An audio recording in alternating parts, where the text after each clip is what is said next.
Oi, eu sou a Sol e esse é outro Escapismos, que pra quem não sabe é esse vídeo que eu faço todo mês, recapitulando tudo que eu vi, li e ouvi pra escapar da minha realidade. No mês que está acabando agora, no caso, abril. Eu acho que eu finalmente consegui voltar ao meu ritmo de equilíbrio, onde todo mês eu consumo uma quantidade mais ou menos igual de todas as categorias. Mas sabe, me digam vocês.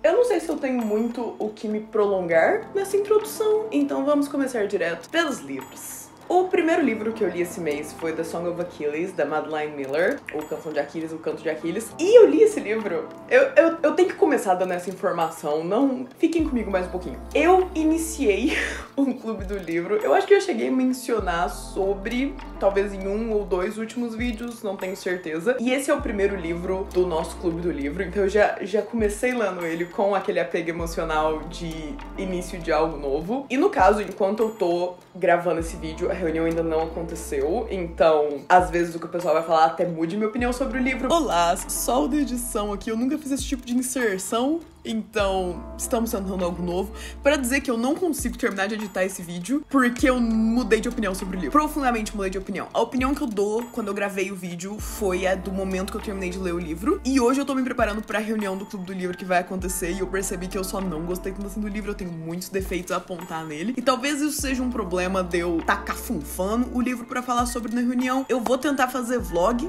dessa reunião pra postar, e aí eu entro mais a fundo sobre os detalhes intrínsecos ao que eu gostei ou não do livro. Mas pelo bem do Escapismos, eu vou dizer que o livro eu achei muito fácil de ler. É super rápido, apesar de não ser um livro necessariamente curto. Os personagens são gostáveis o suficiente, mas são muito rasos mesmo.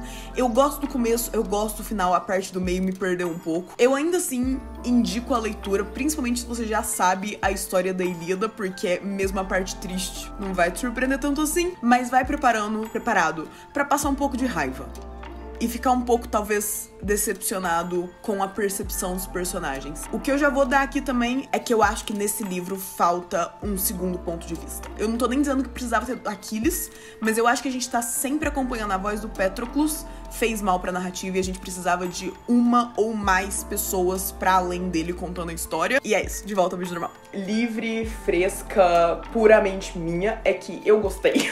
Eu já fui um pouco receosa pra leitura, porque o livro conta a história do Aquiles, e é basicamente uma releitura da Ilíada, de certo modo, e eu li a Ilíada quando eu tava na escola, então eu sabia da história, e eu tive também a minha fase mitologia greco-romana, tal qual toda pré-adolescente que lê Percy Jackson. Então, não só eu tinha noção da história, mas eu tinha noção que não terminava lá muito bem. Então sim, gostei. Foi uma boa escolha para um primeiro livro do Clube do Livro. Estou ansiosa para ver o que a gente vai falar sobre. E se você tem interesse de participar do Clube do Livro, o link do Discord vai estar na bio, chamando Lendo uma Lagoa. E o segundo e último livro que eu li esse mês, o que é um pouco patético, eu só li 2 livros esse mês. Eu pisquei e abriu, acabou, tá? Eu sinto que eu não consegui fazer praticamente nada esse mês, então 2 livros eu considero um sucesso. Foi o I Want to Die, But I Want to Eat Tteokbokki, da Baek-se-ri, que é o livro que ganhou a enquete que eu posto todos os meses no meu Instagram, para os meus amigos me ajudarem a escolher qual livro eu vou ler no próximo mês. E agora eu tô fazendo uma temática de cores, então eu peguei só livros que tinham a capa laranja, e esse livro tem outra cor de capa, mas enfim,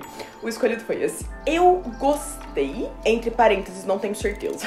O livro é um memoir sobre saúde mental, e ele basicamente se passa em transcrições de sessões de terapia da escritora com o terapeuta dela, e também momentos de reflexão sobre as sessões de terapia. Então ele é bem direto ao ponto nisso, não tem muito uma história pra gente acompanhar, é mais um estudo, uma coisa quase voyeurística de tratamento psicológico. E surpreendentemente, eu não achei que tivesse nada muito pesado por ser um livro que trata sobre depressão. Tomem isso com um grão de sal se você for ler o livro e passar por esse tipo de situação na tua vida real. Talvez leia a lista de gatilhos por precaução, mas eu não acho que tenha nada muito que te pese realmente, não só pesado, mas que te puxe pra baixo. E eu não quero dizer que isso seja parte do problema, mas pra um livro que é tão direto ao ponto e tão cru nas coisas que ele fala, eu sinto que ele não aprofundou muito em nada, e isso foi um pouco decepcionante. Não sei, parece que ficou a faltar algo, e eu não sei se eu posso dizer isso por se tratar de um memoir, por se tratar da vida real da autora, dizer que tá faltando algo, parece que eu tô diminuindo a vida pessoal dela, não é nesse sentido. Eu só acho que, como escrita, como um memoir, como uma transmissão de experiência de alguém, tinham jeitos melhores que ela podia ter feito isso, ou ela podia ter intercalado melhor momentos da vida pessoal dela e o tratamento que ela recebeu pra lidar com a saúde mental dela. Não sei. Não sei. Gostei, mas nem tanto. Agora, pra séries. Eu comecei o mês terminando Shrew, que foi a série que a Ayla me indicou no mês passado e eu adorei. Eu fiquei apaixonada pela série. A terceira temporada, até onde eu entendi na minha pesquisa, é realmente a última, finalizou. E a história finaliza bem, não ficou... Eu não senti falta muito de nada. A terceira temporada é, de longe, a melhor da série inteira. A gente continua acompanhando a Annie, mas ela é uma personagem muito menos irritante em alguns aspectos.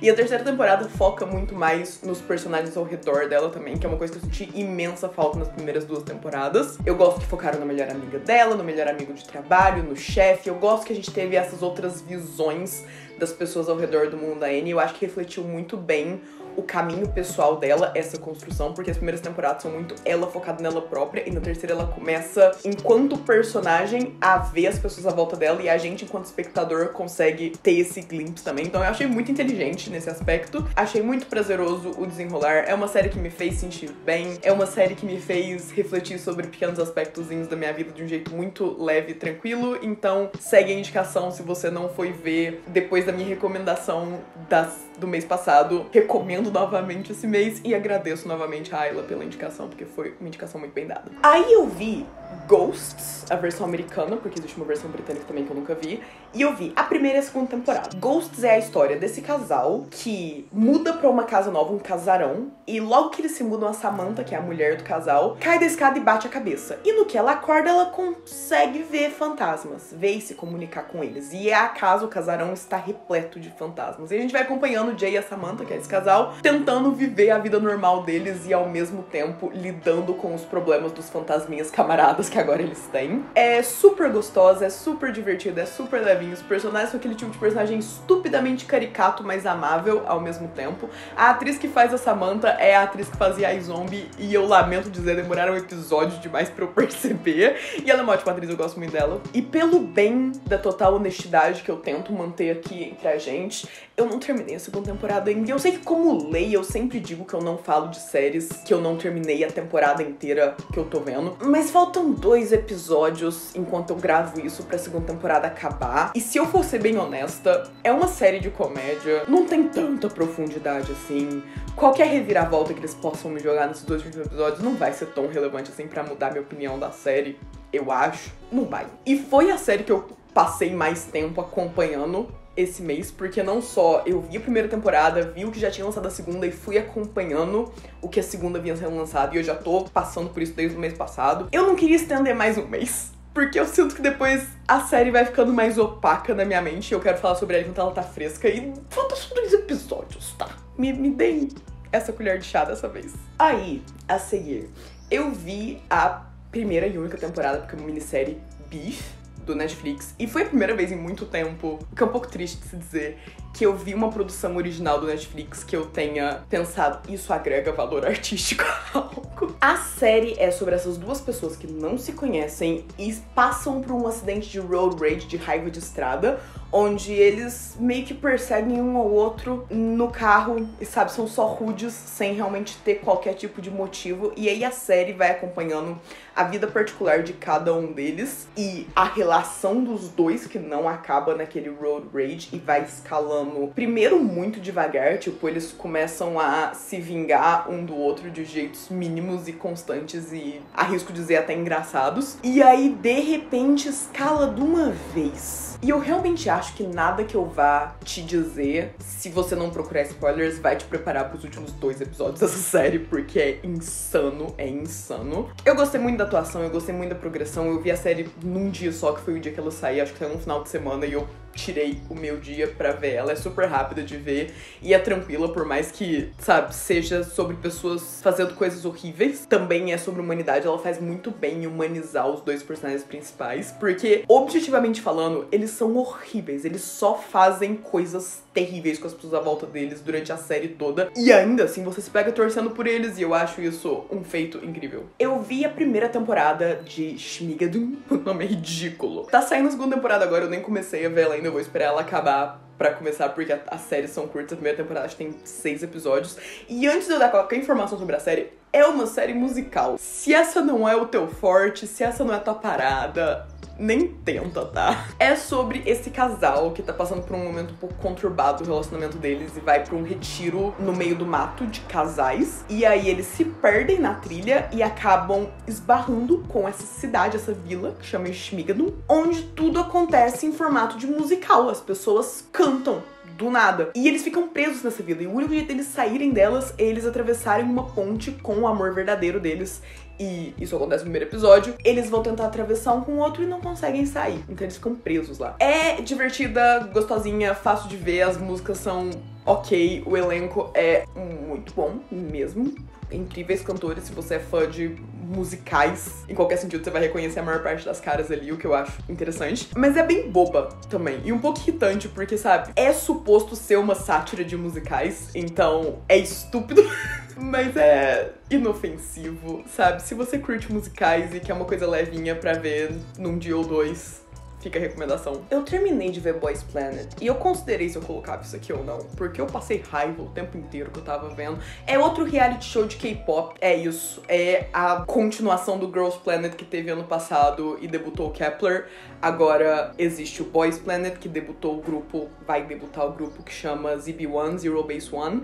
A gente começa com 99 fucking trainees. E a gente tem que fazer esses 99 virarem 9. E se você acha, nesse percurso, que eu não me apeguei a mais gente do que só 9, você não me conhece bem o suficiente. E digo mais, dos meus 5 favoritos, os 5 que eu falava, eu só vou acompanhar esse grupo se esses 5 debutarem, debutou 4 ficaram de fora. Inclusive meu absolutamente favorito, que era o Jungwoo, ficou de fora.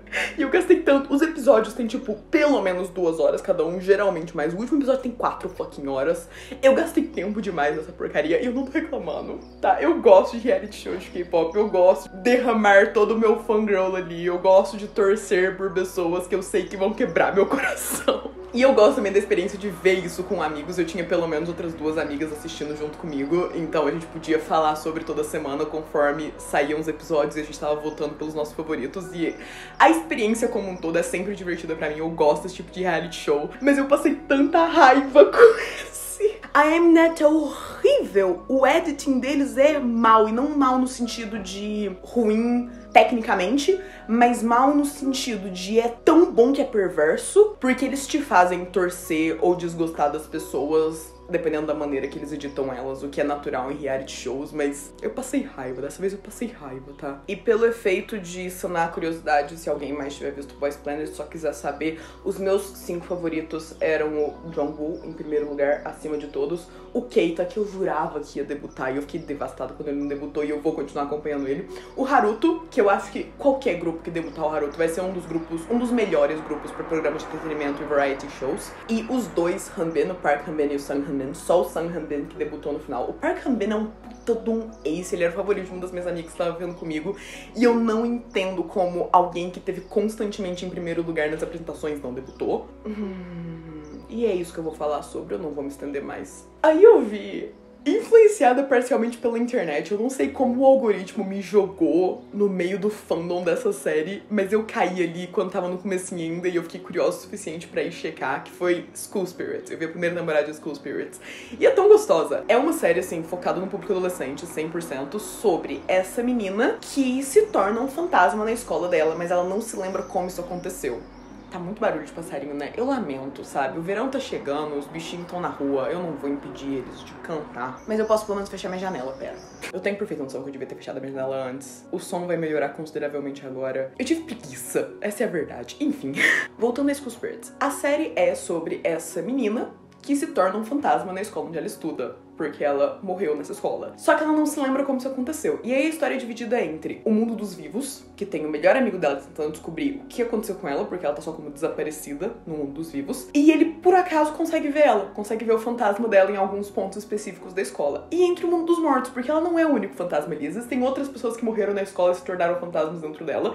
Isso não é uma temática proposital, o lance de eu ter visto Ghosts e School Spirits no mesmo mês, mas foi o que aconteceu. E primeiro que os personagens da série são bastante gostáveis, individualmente e a série te mantém interessado o tempo inteiro. Ela não é óbvia nos plot twistzinhos que vão acontecendo. A primeira temporada terminou com a gente descobrindo uma coisa muito importante, mas sem explicações suficientes. Então, se você é o tipo de pessoa que fica angustiado com esse tipo de coisa, talvez espere a segunda temporada ser sequer anunciada pra começar a assistir, porque nesse momento não foi confirmada ainda. Mas eu realmente espero que seja, porque eu sou o tipo de pessoa que fica angustiada com essas coisas e eu quero saber como eles vão desenrolar essa história de verdade. Mas é bom, é divertido, é adolescente, então leve isso em consideração, mas é um adolescente, não é um adolescente Disney. E se você sabe que isso significa bom pra você, se você não sabe, eu não sei te explicar também. E por fim, eu vi a quarta temporada de Criminal Minds. Sim, eu voltei pra esse buraco. No ano passado eu parei de ver Criminal Minds porque eu percebi que não tava me fazendo muito bem, porque eu tava trabalhando numa pesquisa pesada e eu tava vendo Criminal Minds no meu tempo livre, sendo que é uma série pesada e os temas eram um pouco similares ali. Então eu tava tendo, sabe,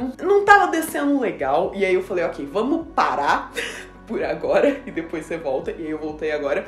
Realmente, o Criminal Minds é uma série que, surpreendentemente, me pesa mais do que era suposto, eu acho. Não sei, alguns episódios me fazem realmente mal, o que eu acho que é o que se espera de qualquer pessoa, mas ao mesmo tempo não é esperado com esse tipo de série. Ainda assim, adoro. Vi só a quarta temporada, estou pegando leve, não tô fazendo de uma vez igual a última vez que eu vi 3 temporadas num mês só. E sabe, se você não sabe qual é a história de Criminal Minds, é investigação criminal, grupo do FBI que faz perfis pra assassinos em série. Agora, bora para os filmes. Porque esse foi um mês equilibrado com filmes. Eu sinto que eu mais ganhei do que eu perdi. O primeiro filme que eu vi foi The Outfit, e que surpresa boa. Esse filme tava no meu watchlist faz um tempo, porque o Dylan O'Brien tá no elenco e ele é um dos amores eternos da minha vida, mas eu não esperava. Eu não tava dando nada pra esse filme e ele é tão bom. Ele é sobre esse alfaiate que em uma noite acaba metido com um grupo de mafiosos e a gente acompanha como ele tenta sair do buraco onde ele foi colocado, ele não se meteu lá sozinho. O filme se passa inteiro em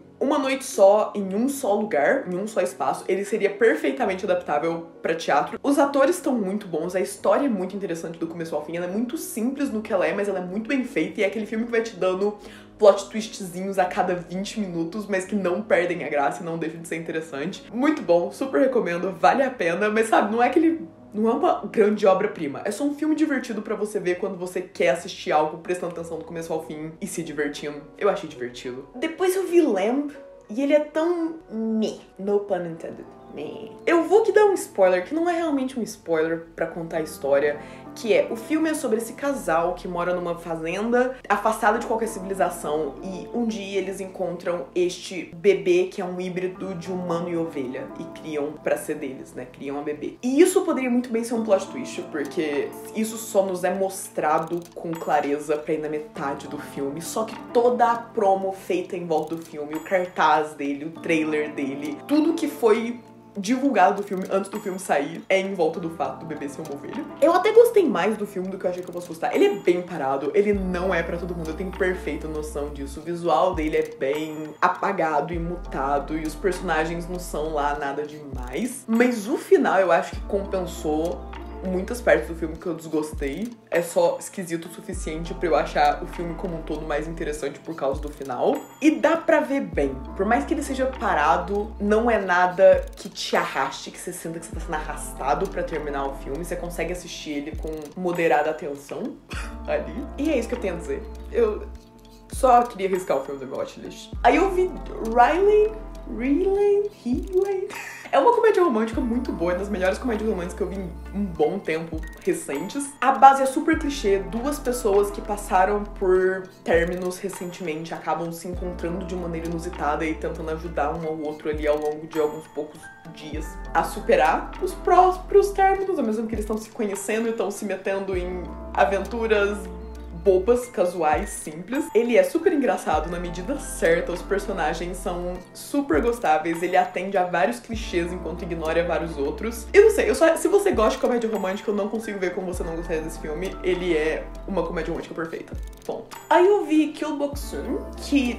Como que eu falo sobre esse filme? Ele era pra ser um filme sangrento de assassina de aluguel, e ele é isso, ao mesmo tempo que ele é um drama familiar. É aquele grupo de personagens moralmente cinzentos, a história história é interessante, sobre essa mãe que é uma assassina de aluguel e ela tenta esconder esse lado da vida dela, da filha, e a gente acompanha ela indo em missõezinhas, assim, e lidando com a empresa em que ela tá inserida como assassina de aluguel. Tem uma cena, eu não vou dar spoiler de narrativa, nada assim, mas tem uma cena em específico que é a principal lutando contra, tipo, 6 homens num restaurante, e é tão bem coreografado e tão legal de assistir. Então, mesmo que a história não te dê lá tanta coisa, não te dê nada demais, sabe? A cena de aluguel, drama familiar misturado do jeito que surpreendentemente funciona. É bem feito, é divertido, é um bom filme pra ver com os amigos, eu acho. Por ser, sabe, sangrento e divertido e fácil de acompanhar, mas focado ali num público feminino. Tem um je ne sais quoi feminino ali. Aí eu vi o que eu acho que foi meu filme favorito, que eu vi esse mês, que foi Dungeons and Dragons Honor Amongst Thieves. Nossa, eu sei falar. É tão bom, eu gostei tanto. Não sei, despertou algo em mim. O rolê foi, eu gostei do filme quando eu fui ver com os amigos no cinema. E quanto mais eu soube sobre o filme depois e pensei sobre ele depois, mais eu gostei. É um típico filme de ação, blockbuster hollywoodiano, com atores, com caras conhecidas. E por mais que tenha o nome de Dungeons and Dragons, é basicamente o esquema de personagem e de narrativa de Dungeons and Dragons. Ou seja, a gente tem o Bardo e a Bárbara e os trolls, ogros, elfos, dragões, esse tipo de personagem. É uma aventura num grupo de pessoas inusitadas com habilidades específicas. Ela é muito bem divididinha, todos os personagens têm o seu momento de brilhar. Só que o que é a cereja no topo do bolo desse filme, eu acho que é uma coisa que, se você vai assistir ele já sabendo, vai te dar um tipo de sensação, e se você assiste ele e depois descobre, te dá outra, que é meu caso. É tudo efeito prático, tem muito pouco efeito especial ao longo do filme inteiro. Eles abusaram dos efeitos práticos e eu dou um valor tão grande nesse tipo de coisa. É uma arte que tá morrendo dos efeitos práticos. E eu adorei que num filme com uma escala tão grande eles conseguiram usar isso e não foi só telas verdes e azuis à la Marvel. E eu digo mais, eu tenho que incluir isso aqui pra vocês saberem que talvez a minha indicação tenha um pouco, pese um pouco pra um lado, que é, tem o Hugh Grant, que se você me assiste em qualquer tipo de tempo, você sabe que é meu ator de conforto.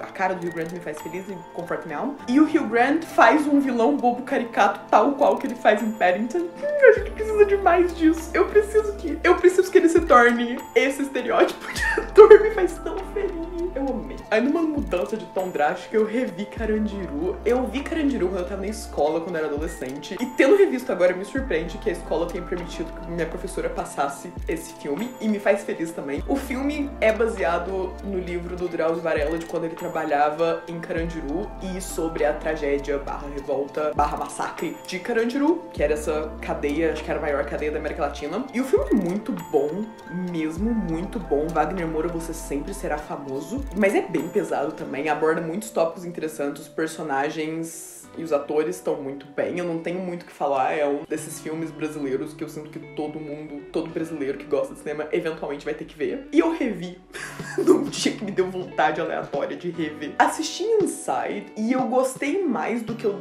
achei que eu fosse gostar, mas ainda assim não foi tanto. É sobre esse homem que é um ladrão de arte, e quando ele vai roubar esse apartamento de luxo que tá vazio e tem muita arte lá dentro, ele acaba preso dentro desse apartamento. O parceiro dele abandona ele e ele fica lá completamente recluso, sem qualquer acesso com o mundo exterior. E aí a gente vai acompanhando ele ao longo de alguns dias tentando escapar desse apartamento onde ele tá preso e ninguém sabe que ele tá lá. E é uma loucura, é aquele filme que vai, sabe, colocando numa trip ali, e o personagem tem várias reflexões sobre vida e arte como um todo, o que por si só é interessante, só não é meu tipo de filme. Eu sei que muita gente gostaria de assistir filme, ele é bom, objetivamente falando, só não é pra mim. Eu não tirei lá tanta coisa dele e eu achei ele um pouco tedioso a maior parte do tempo. Assisti Switch, que... Aí você me pergunta, por que você tá vendo um filme de Natal em fucking abril? Porque ele saiu recentemente. E eu fui ver, não tinha nada melhor pra fazer. É um típico Freaky Friday, pessoas trocando de vida. Tem esse ator muito grande e famoso, o empresário dele. E aí, numa noite de Natal, eles meio que trocam de vida. É bem bobo, é bem levinho, é um filme de família, é bem Freaky Friday da vida. Mas é gostosinho, sabe? É tipo, harmless, é fofo. E é isso. Não é lá muito bom, mas não é ruim. E faz o que ele se propõe a fazer. Eu vi A Good Person e Florence Pugh, eu sinto muito que você esteja metida nisso. Ela tá ótima, ela sempre tá ótima, mas o filme é ruim. É sobre essa menina que sofre um acidente de carro junto com a cunhada e o marido da cunhada, e ela acaba sendo a única sobrevivente do acidente de carro. E aí corta pra um tempo depois. Isso acontece nos primeiros 5 minutos do filme, então não tô spoilando nada, mas corta pra depois, onde a gente descobre que a vida dela foi pro lixo, ela e o namorado não estão mais juntos, e ela acaba se encontrando com o ex-sogro dela, com o pai do ex-namorado e da cunhada que acabou morrendo no acidente. E é um filme sobre vício. Ela tá viciada em pílulas e o ex-sogro era alcoólatra. E tem todos os clichês de um filme sobre pessoas com vício em algo. Parece que foi escrito por inteligência artificial. Parece que alguém fez uma inteligência artificial, vê vários filmes de vício e falou, faça algo desse tipo, e a inteligência artificial fez e eles filmaram. É ruim. É ruim, a história é ruim. É a Florence Pugh e o Morgan Freeman atuando juntos, então isso por si só agrega algum valor e te deixa interessado o suficiente na história, porque são bons atores. Mas a história é ruim, a história não fez nada por eles. Tem ali absolutamente todos os clichês colocados da pior maneira possível, então... não posso recomendar.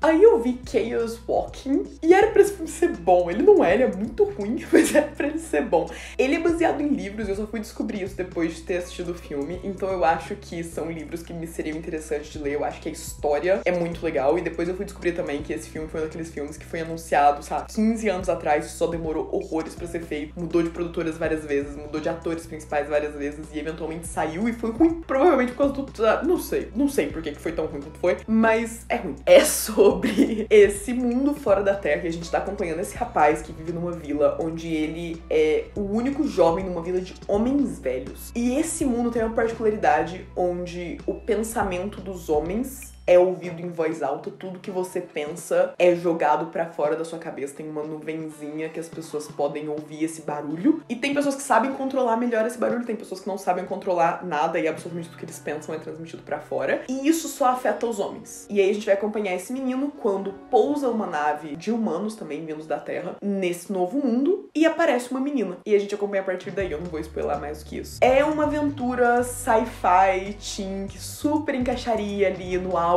da época dos Hunger Games e Divergentes da vida. E eu queria tanto que tivesse sido lançado naquela época, porque eu acho que ele teria muito mais frutos lá e teria chance de ter sido continuado e melhorado. Mas hoje em dia, não sei, é isso. A base da história é muito legal, por isso me surgiu o interesse de ler os livros, mas o filme não é.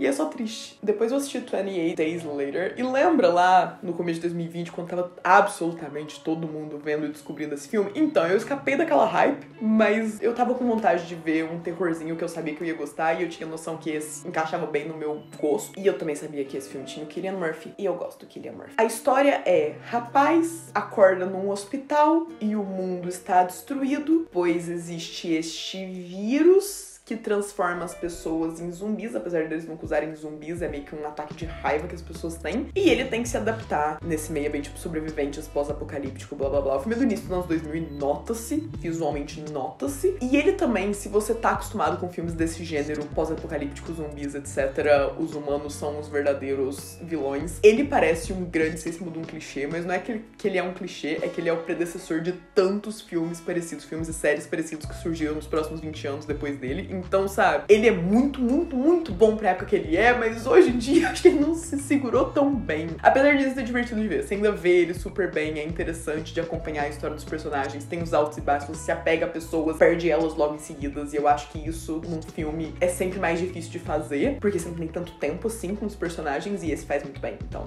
sucesso. Eu gostei. Depois eu vi Prom Pact, que apareceu um clipezinhozinho assim dele no TikTok, e eu reconheci o ator como sendo um dos atores de School Spirits, que eu achei uma gracinha. Eu achei ele fofinho. E aí eu falei, vou dar uma chance, é um filmezinho de adolescente bobo da Disney, e eu adorei. Ai, o que isso diz sobre mim? Eu adorei mesmo. É uma comédia...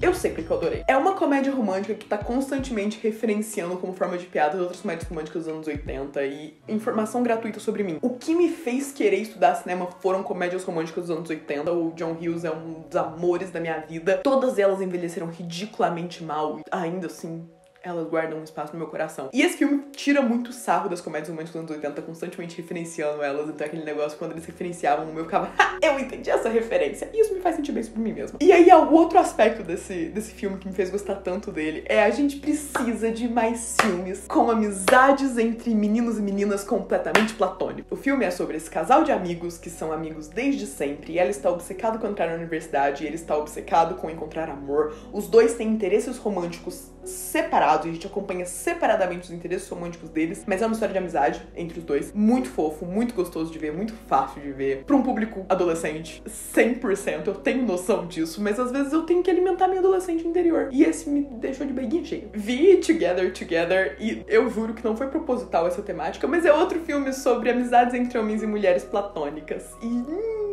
dá um quentinho no meu peito, não precisa ser tudo sobre romance, sabe? Esse é sobre esse homem que resolve que quer ser pai, mesmo sendo solteiro, e ele contrata uma mulher pra ser barriga de aluguel pro bebê dele. E a gente acompanha basicamente o período da gravidez dela e a amizade que surge entre os dois e as resoluções de traumas pessoais de cada um, mas de um jeito muito leve. O filme é de comédia, é gostoso, te dá um... É aquele filme que você acaba de ver e você sai dele com um quentinho no coração. Ele é ótimo, eu vou recomendar ele pra todo mundo agora. Eu acho que ele é um dos filmes que voa embaixo do radar de muita gente, apesar de ser recente. E é um excelente filme de domingo, sabe? Bom filme. Aí eu finalmente vi Minari, e eu gostei, mas eu achei que eu fosse gostar mais, o que foi um pouco frustrante. O filme é sobre essa família de imigrantes coreanos nos Estados Unidos. Simples, é aqueles tipo slice of life, você vai ver um pedacinho da vida deles ali num momento. E o filme se tornou muito melhor pra mim a partir do momento que eles introduziram a personagem da avó, que eu só não sabia que tava no filme. Eu não vi quase nada sobre ele quando ele tava hypado na época dos Oscars, 2 anos atrás, eu acho. Então eu só não sabia da avó porque ela não tá no pôster. E eu gosto de filmes com a avós no geral, então isso é uma parte tão grande desse filme, me pegou desprevenida e foi uma surpresa positiva. E eu acho, assim, um bom filme, ponto. Mas eu achei que eu fosse gostar mais dele. Quando ele terminou, eu tive aquela pequena sensação de, foi só isso. Aí eu assisti o documentário Sugar Road to D-Day, a gente já vai falar mais sobre o D-Day como um todo, mas esse documentário é um documentário super, super curtinho, tem tipo 1h20, e é sobre o Yoongi do BTS, que é conhecido tanto pelo nome artístico Suga, dentro do BTS, quanto como Augusty, que é uma persona que ele lança música solo, e é sobre o processo dele pra finalizar o álbum mais recente dele que saiu agora, que é o D-Day. Eu sou fã tanto de BTS quanto da música solo do Yoongi, ponto. Mas do ponto de vista estudante de audiovisual, é um ótimo documentário. Ele é muito bem montado, os períodos dele são muito bem separados, ele se vê muito bem. Eu acho que mesmo se você não for nada fã, não saber absolutamente nada sobre o Yoongi, continua sendo um bom documentário sobre processo artístico e sobre criação de música. E eu amo o processo artístico. Eu dou muito mais valor pra uma obra baseada no processo artístico dela do que pelo produto final. Então esse tipo de conteúdo é exatamente o que eu gosto de ver quando eu tô consumindo qualquer tipo de coisa. E esse é muito bem feito. Eu chorei com esse documentário, eu ri com esse documentário, e foi tudo em 1h20. Então, isso deve significar algo. E por fim, eu assisti o The Secret Garden, o antigo, porque eu sei que saiu um novo, eu acho que uns 2 anos atrás, e eu ainda tenho curiosidade de ver ele. Mas eu não gostei do antigo e eu jurava que eu fosse gostar. Eu nunca vi quando era criança, eu sinto que é um filme que muita gente cresceu assistindo e só não foi pra mim. A história é sobre essa menininha que cresceu na Índia, mas ela acaba perdendo o pai e a mãe de uma vez só, e ela volta pro Reino Unido pra viver junto com o tio, nesse casarão, nessa mansão, e o tio é uma pessoa muito reclusa, muito fechada desde a morte da esposa. Então a menina meio que, sabe, corre livre ali pela casa, contra a vontade das pessoas que trabalham na casa. E a história é sobre ela descobrindo este jardim, por isso The Secret Garden, e começando a cuidar do jardim ao mesmo tempo que ela tá explorando os segredos do casarão e o segredo das pessoas que vivem nesse casarão. É aquele filme, sabe, público infantil, muito atrelado à época em que ele foi feito. Eu acho que o meu maior problema de não ter gostado desse filme é que eu não consegui desligar a ótica atual. O filme é muito problemático, e como eu não tenho o apego emocional de ter visto quando eu era criança, eu não consegui ver além dos problemas dele. Então, sabe? Mas é um filme de família, é supposto ser um filme fofinho. A personagem principal é uma criança e a gente vê as coisas pela ótica da criança. Mas ela é profundamente irritante também. Não sei, não foi pra mim. E agora a gente finalmente vai pras músicas. Foi um bom mês de músicas. Eu podia estar incluindo mais coisas aqui, mas eu tô incluindo só as coisas que eu realmente ouvi muito, ou sei que vou ouvir muito, no caso de um uma exceção aqui. Primeiro saiu o The Record inteiro das Boy Genius. Boy Genius, pra quem não sabe, é o projeto que a Julian Baker, a Phoebe Bridgers e a Lucy Dacus fazem juntas. Eu mencionei quando elas lançaram um EP das primeiras 3 músicas desse álbum uns meses atrás, e agora saiu o álbum inteiro. Satisfez muito a minha sad girl interior. As favoritas do momento são Cool About It, que eu sei que é uma das queridinhas, ela tá hypando um pouquinho e eu acho que é com razão, é uma ótima música. E aí, Leonard Cohen e Letter to an Old Poet. Leonard Cohen porque eu acho que é aquele tipo de música que te dá uma atmosfera muito específica, te descreve exatamente o que tá acontecendo, te dá uma historinha, e eu geralmente gosto de músicas assim. E Letter to an Old Poet faz muitas referências ao primeiro EP das Boy Genius, EP álbum das Boy Genius, e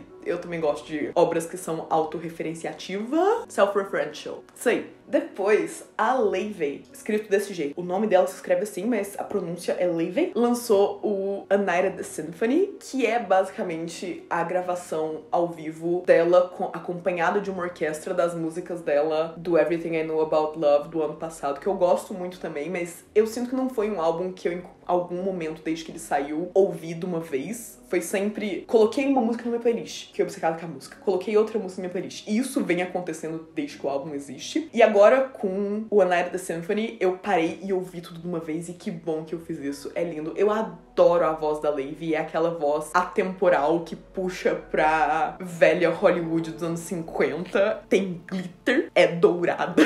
É desse jeito que eu consigo explicar a voz dela pra mim. As favoritas são Dear Soulmate, Best Friend, Nightlight e Beautiful Stranger. Beautiful Stranger acompanhado da orquestra ficou perfeito. Eu amo aquela música. É uma atmosfera muito específica. Eu sei que não vai ser pra todo mundo, mas faz a minha alma cantar ouvir esse álbum inteiro. Aí é claro, como previamente mencionado, o Young lançou o D-Day. Quando ele lançou o D2, que é o segundo álbum, o D-Day finaliza a trilogia. Ele já especificou que eram pra ser 3 álbuns e ele concluiu os 3 álbuns. É August D, D2, D-Day. Eu amo o D2. Eu não acredito que já faz 3 anos que saiu, porque é um álbum que ainda é ativo na minha rotação de música. Eu escuto bastante. E o D-Day, eu vou ser honesta, não bateu igual o D2 bateu em mim. Ainda assim, eu gosto muito. Em especial de Snooze. Snooze é de longe a minha favorita. É a que é a parceria tanto com o Ryuichi Sakamoto quanto com o Woo-Sang. Antes de ler a letra, antes de parar pra processar o que a música tava me dizendo, quando entra a voz do Woo-Sang no chorus, no refrão, eu imediatamente comecei a chorar. O Woo-Sang tem um dos meus vocais favoritos de sempre, e eu acho que ele encaixou tão bem na música. E a música, a letra dela fala sobre... é basicamente a mensagem que o Jung queria dar para as futuras gerações de idols, de pessoas na indústria da música. E é linda, esquece, é linda. É isso, eu tenho mais alguma coisa pra falar do álbum? Acho que não. Jung, eu te amo. E aí, por fim, faz pouquíssimo tempo que eu tô com esse álbum no momento que eu estou falando sobre ele, então é esse que eu sei que eu só vou ouvir mais, por isso já tô mencionando. O Seventeen lançou o 10º mini álbum deles, FML. Uau, tão Ed da parte deles. Eu gostei muito, é super rápido de ouvir. As favoritas no momento estão sendo I Don't Understand But I Love You, que é uma coisa tipo no... eu acho que no meio de qualquer grupo de K-pop é um comentário recorrente em lives dos membros e coisas assim. É tipo uma coisinha que a gente tá sempre falando pra eles. I Don't Understand But I Love You. E eu achei muito fofo que eles transformaram isso em uma música do álbum. Pra além disso, a música é desnecessariamente sexy. Sério, qual foi a razão? E ao mesmo tempo sentimental. Gostei, bastante. Mas a absoluta favorita foi Dust, que pegou uma amiga minha que também é Carrot. De surpresa, ela não achou que Dust fosse uma das minhas favoritas. Mas Dust, pra mim, tem uma característica muito específica de OST, de trilha sonora de dorama. E é um dorama de comédia romântica nostálgico. É um 25-21 da vida. Eu ouvi a música e eu fui arremessada pra um passado nostálgico que eu não vivi, em um romance adolescente. Eu não sei explicar, mas definitivamente é a minha favorita. Acho muito gostosinha de escutar. E acho que foi isso! Loucura! Eu não achei que eu fosse falar tanto hoje. Não sei porquê. Como sempre, me digam o que acharam das coisas que eu consumi esse mês. Se você já viu, leu, ouviu algo, quais são os seus sentimentos sobre. Tô sempre aberta a recomendações, inclusive procurando, principalmente de filmes. Eu sinto que eu tô entrando num espaço onde eu não tô muito afim de ver filme. Nenhum filme realmente me prende, apesar desse mês eu ter visto alguns que eu gostei bastante. Tá cada vez mais raro eu terminar um dia pensando, e se eu ver um filminho antes de dormir? Então eu tô precisando de recomendações sobre isso. Reitero, se você tiver tiver curiosidade de participar do Lendo na Lagoa, o clubinho do livro que eu iniciei, estarei de braços abertos esperando. No caso, eu acho que o livro de maio já vai ter sido escolhido quando esse vídeo sair, então você pode só se juntar à leitura, ou então esperar pra próxima votação pra você poder, sabe, ter seu lugar de participação ali, tá à vontade. Como sempre, aquelas coisas de youtuber, curta, se inscreva, ative o sininho, comente, me ache nas outras redes sociais, etc, etc, etc. Eu nunca vou ficar boa nessa parte. Obrigada por ter visto até aqui, vejo vocês no próximo vídeo.